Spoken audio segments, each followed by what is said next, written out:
Rise of Maratha topic की चर्चा हो रही है क्लास 8 के लिए। Chapter 3 history. Marathas they were group of people from Deccan plateau which is now present day Maharashtra. 13वीं शताब्दी में यादवा डायनास्टी का शासन था जिसका कैपिटल देवागिरी थी, जिसे आज दौलताबाद कहा जाता है। दौलताबाद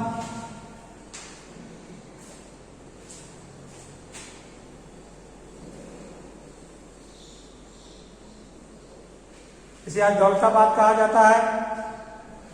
तो हम लोग चैप्टर 3 को स्टार्ट कर रहे हैं। मोस्ट ऑफ क्लास में चैप्टर 2 लास्ट में आ चुका है, मेरी कुछ क्लासेस में चैप्टर 3 स्टार्ट भी हो चुके हैं।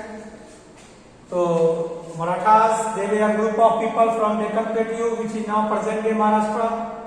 13वीं सेंचुरी में महाराष्ट्र पर यादवा डायनास्टी का शासन था जिसकी राजधानी देवगिरी थी, जो अब दौलताबाद कहलाता है।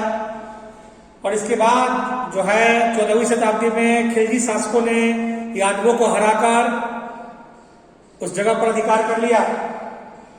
14वीं शताब्दी में यादव वंश को हराकर खिलजी वंश ने इस क्षेत्र पर अधिकार कर लिया।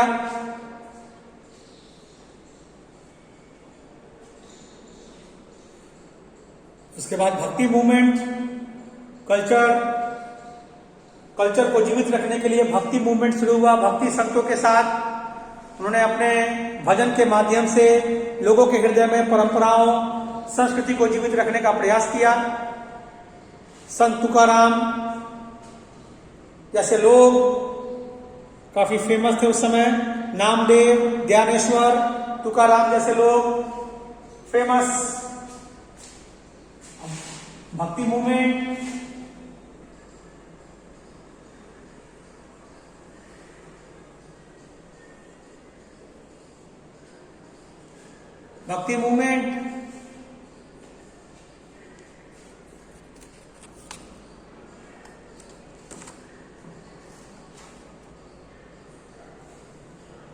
सात से 17वीं शताब्दी में 7 to 17th सेंचुरी भक्ति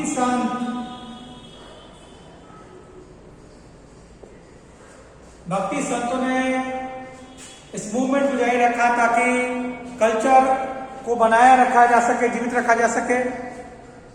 17th and 17th सेंचुरी भक्ति संत फॉलोड द पाथ ऑफ भक्ति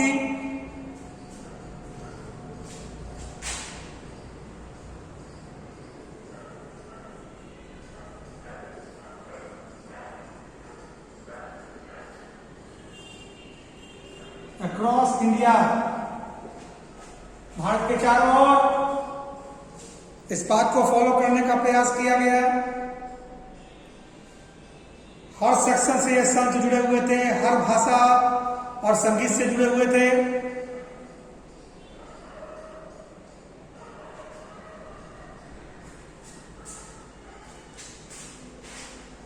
संत were related to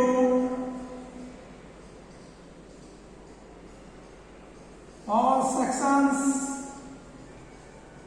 of society। समाज के हर वर्ग से जुड़े हुए थे। समाज के हर वर्ग से वो लोग जुड़े हुए थे।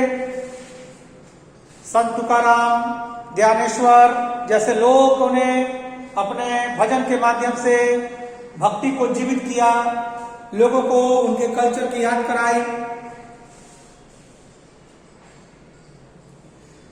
उपनिषद और भगवत गीता को मराठी भाषा में ट्रांसलेट किया गया।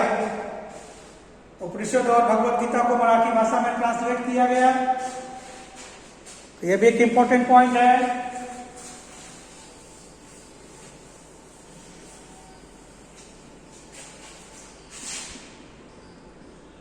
फेमस भक्ति संत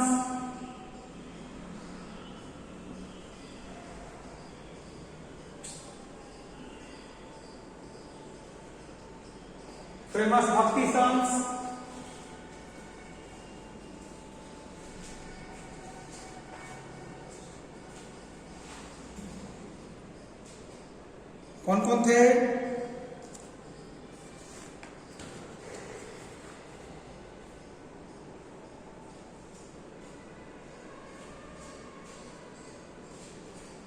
फेमस भक्ति संत में तुकाराम, दयानेश्वर, तुकाराम दयानेश्वर जैसे लोग काफी फेमस थे। नामदेव, रामदास,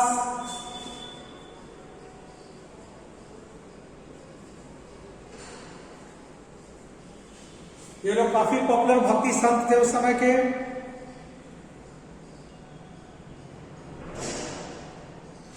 और इन्होंने क्या किया था? They translate Upanishad and Bhagavad Gita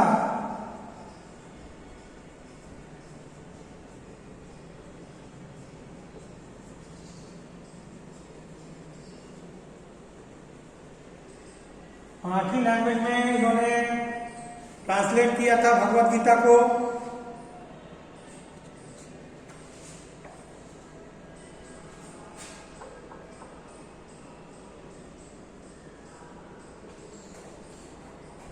उपनिषद और भागवत गीता को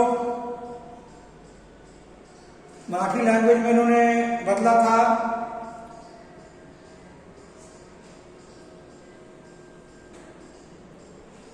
ये कुछ भक्ति संतों की पहचान थी। और 17वीं शताब्दी में कुछ मराठा नेताओं ने प्रयास किया कि वो स्वतंत्र हो, पर वो स्वतंत्र नहीं हो पाए। शिवाजी ने मराठा शासन की स्थापना की। शिवाजी ने मराठा शासन की स्थापना की। शिवाजी का एक महत्वपूर्ण योगदान रहा।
Shivaji founder of Maratha kingdom, Maratha साम्राज्य के संस्थापक शिवाजी।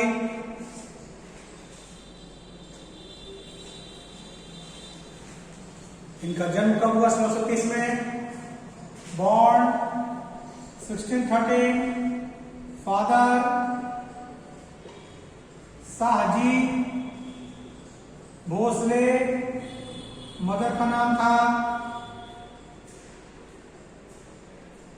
जीजाबाई। Father Shahji Bhosale, mother Jijabai. 1630 में शिवाजी का जन्म हुआ। उनके पिता दक्कन सुल्तान की सेवा करते थे और अपने परिवार से दूर रहते थे। शिवाजी अपनी मां के साथ रहते थे, इनका नाम जीजाबाई था, और कुछ विश्वासी अधिकारियों के साथ, और उन्हें अच्छे आदर्श और अच्छी मजबूत शिक्षा दी गई। During this time Pune region suffered greatly to continuous battle between Deccan sultan. Deccan सुल्तान के साथ इस समय पुणे पर संघर्ष भी था। उन्हें प्रभावित हो रहा था डेक्कन सुल्तान के आक्रमण की वजह से, और वहां के लोकल पीपल कठिनाइयों बड़ा जीवन जी रहे थे। 16 साल की उम्र में शिवाजी ने पहला अपना सैन्य प्रचार किया और उन्होंने उस किले पर कब्जा किया जिसकी कोई सुरक्षा नहीं थी पुणे की, और अपनी सुरक्षा को मजबूत किया। उनका विजन क्या था? विजन था स्वराज्य। विजन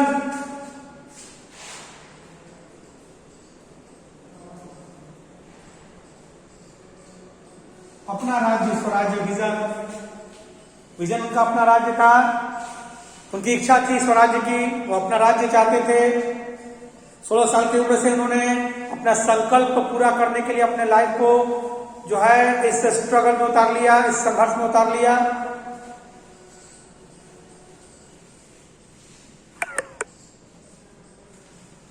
और इसके लिए उन्होंने नेवी फोर्स की स्थापना की, क्रिएशन फोर्स ऑफ नेवी।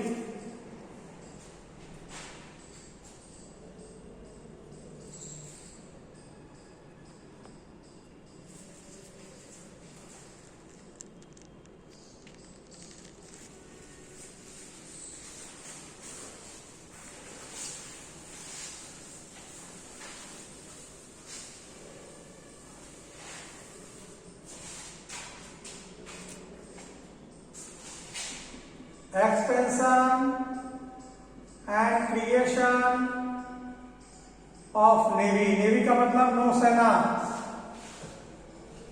पानी से लड़ने वाली सेना, जो पानी के अंदर युद्ध करती है। नेवी नौसेना, वाटर फाइट करने वाली सेना। पानी से मतलब पानी से नहीं, पानी के अंदर युद्ध करने वाली, दुश्मनों का मुकाबला करने वाली। तो नौसेना का निर्माण किया था कोस्टल ट्रेड को कंट्रोल करने के लिए, to control coastal trade and protect sea routes के प्रोटेक्शन और कोस्टल ट्रेड को नियंत्रित करने के लिए नेवी को डेवलप किया था शिवाजी ने। Built his on navy. Shivaji decided to build his own navy, यानी कोस्टल ट्रेड को कंट्रोल करने और सी रूट के प्रोटेक्शन के लिए ही जो है शिवाजी ने निश्चय किया था कि वो अपनी नौसेना बनाएंगे, और ऐसा किया भी।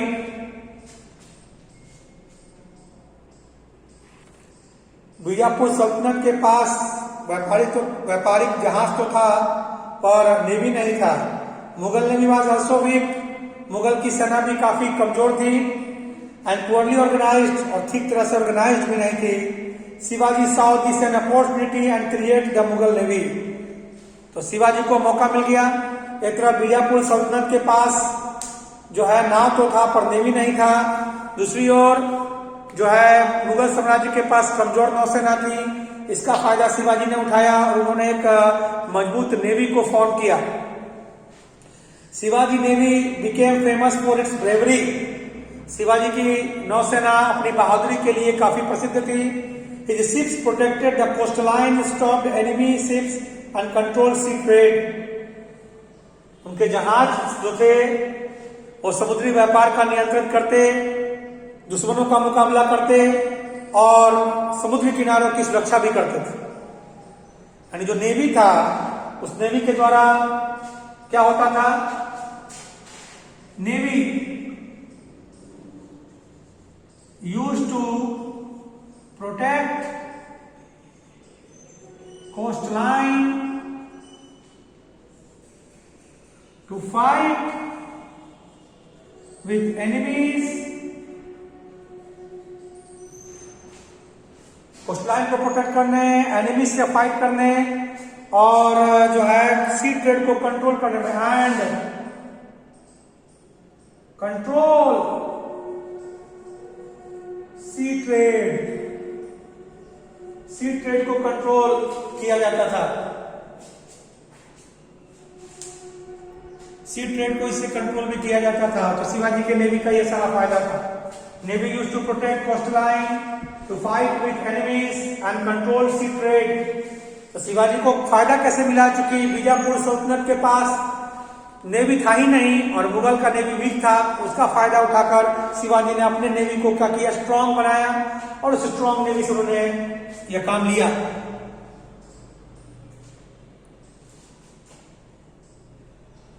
यह इंडिया का स्ट्रांग नेवल फोर्स काउंट होता था।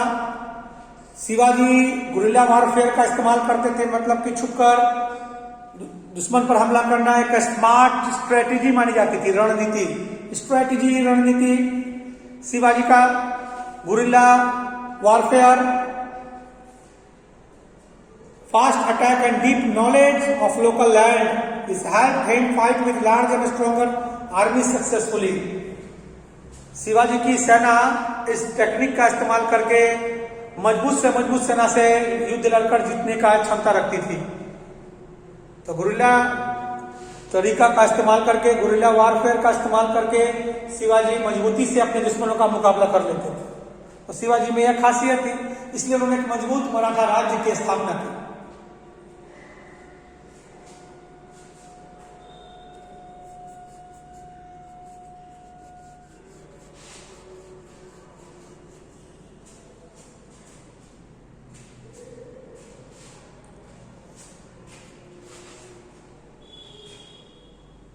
उन्होंने अफजल खान को भी हराया, जो कि बीजापुर सल्तनत का पावरफुल जनरल था, सिपा सलार। और शिवाजी को पकड़ने का प्रयास किया। शिवाजी प्रतापगढ़ फोर्ट में उससे मिलने को तैयार हो गए, लेकिन मीटिंग के दौरान शिवाजी ने अफजल खान की हत्या की और उनके सिपाहियों ने अफजल खान के सिपाहियों पर हमला किया और गुरिल्ला टैक्टिक्स से उन्हें हरा दिया। गुरिल्ला टैक्टिक्स से उन्हें हरा दिया।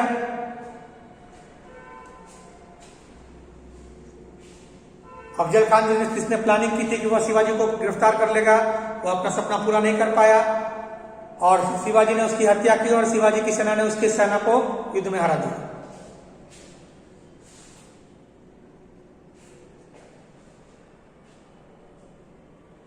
उसके बाद शाइस्ता खान पर भी हमला किया शिवाजी ने, जो कि मुगल जनरल थे और महाराष्ट्र में 3 वर्षों से शिवाजी को हराने के लिए रुके हुए थे। मुगल जनरल शाइस्ता खान, जो शिवाजी को हराने के लिए 3 सालों से महाराष्ट्र में डेरा जमाए हुए थे, उनको भी जो है हराया शिवाजी ने। एक रात शिवाजी और उनकी छोटी सी सेना गुप्त रूप से जो है उस शाइस्ता खान के कैंप में पहुंची और सरप्राइज अटैक किया, छिप कर हमला कर दिया। अचानक से सरप्राइज शाइस्ता खान वहां से निकल गया, but in the fight he lost his few finger. यदि उस लड़ाई में उसकी कुछ अंगुलियां कट गई। शाइस्ता खान तो उस लड़ाई से बचकर निकल गया, लेकिन उसकी कुछ अंगुलियां कट गई। After that he left Maharashtra quickly, उसके बाद उसने महाराष्ट्र को तेजी से छोड़ दिया। This attack is often compare to the modern day surgical strike. इसी अटैक को सर्जिकल स्ट्राइक का कहा जाता है, अचानक से दुश्मन पर हमला करना ताकि उसे बचने का मौका न हो। तो शाइस्ता खान के कैंप पर रात के समय अपने कुछ जो है सिपाहियों के साथ अचानक से शिवाजी ने हमला कर दिया और दुश्मन सेना को बचने का मौका नहीं मिला और शाइस्ता खान को अपनी उंगली गंवानी पड़ी। भले वो वहां से बचकर निकल गया, पर उसे अपनी उंगलियां गंवानी पड़ी। इसलिए इस घटना को इंडिया के सर्जिकल स्ट्राइक से कंपेयर किया जाता है। ओके,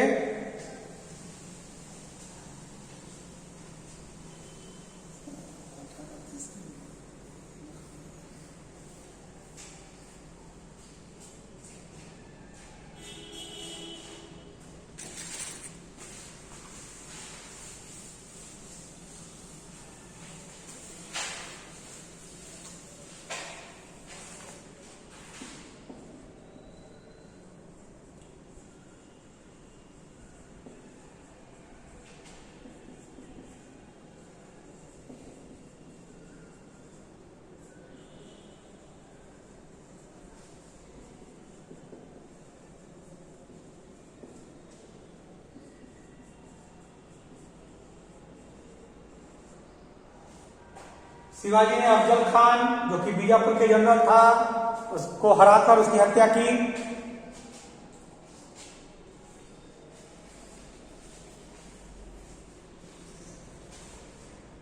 और शाइस्ता खान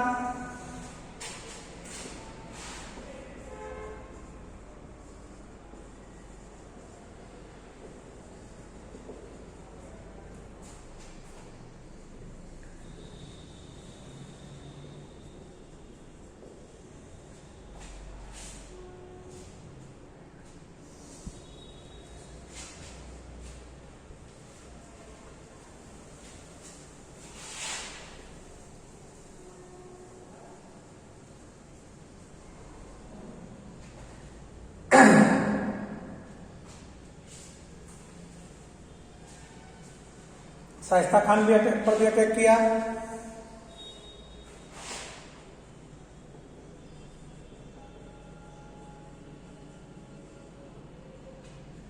इस लड़ाई को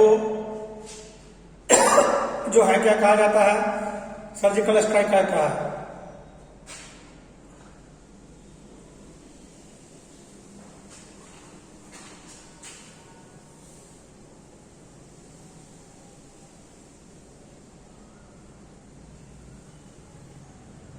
सर्जिकल स्ट्राइक, अचानक से दुश्मन पर हमला करना, इसे उसे बचने का मौका न मिले। शिवाजी ने जो शाइस्ता खान पर अटैक किया था महाराष्ट्र में, भले इसमें शाइस्ता खान को वो मार नहीं पाए, लेकिन इस घटना में शाइस्ता खान को काफी नुकसान हुआ और उसे महाराष्ट्र से भागना पड़ा। इस घटना को ही मॉडर्न डे सर्जिकल स्ट्राइक से कंपेयर किया जाता है। तो यहां तक आप नोट्स प्रिपेयर कर लेंगे, यहां तक के नोट्स को आप प्रिपेयर कर लेंगे। ठीक है, नेक्स्ट क्लास में हम लोग इसके बाद की घटना के बारे में पढ़ेंगे। Have a nice day.